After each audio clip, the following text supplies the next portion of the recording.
a man named Neil who lost 200 pounds. I mean, let that sink in for a minute. A couple of years ago, he weighed 450 pounds. We have video of his before, and he used the marathon as a way to help him stay healthy and get in shape. Neil, you have an incredible story. Well, thank you. Thank you for being here, and good morning, Arizona. You look fantastic. Well, thank you. I'm feeling good. I'm feeling good, okay? But you know what? It's really nice to have this much fitness back in our town again, you know? And you did the 5K yesterday. Yes, I did. And this isn't the only race you do. I mean, you've done a lot of these now. Yeah, well, you know, for my particular story, I was 450 pounds.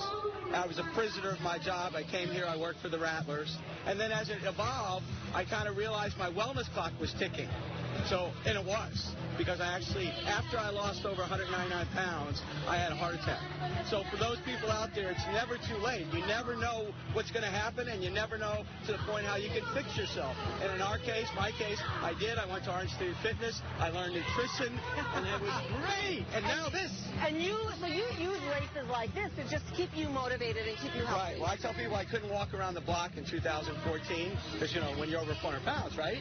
You know? But, you know, so you went from the couch to the concrete. And that's what rock and roll does. I mean, it gives people like this an opportunity to live out their goals. They eat right. They go exercise. And then look how many people are here. It's wonderful. Well, look at you. You look fantastic. You're a true motivation and inspiration. Thank you so much for joining us this morning. And for those people out there, Jess, I just want to say this.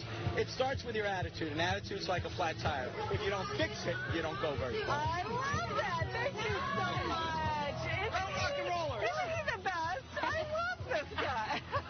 Bring him in here. He's so inspiring, but he's right. And you know what, Jess, thank you so much for that. But everybody out there has their own inspiring story, their own reason for being out there. And you have to, when you consider a marathon is going to take you 7 hours to do so, the half one, 4 hours to do so. He's so my there better favorite. be a good reason. That's the limit. A lot of people get it done a little bit faster. But we need to bring him in the studio for a little motivational speaking. That was fun. Get us started on this Sunday morning. Best interview of the weekend.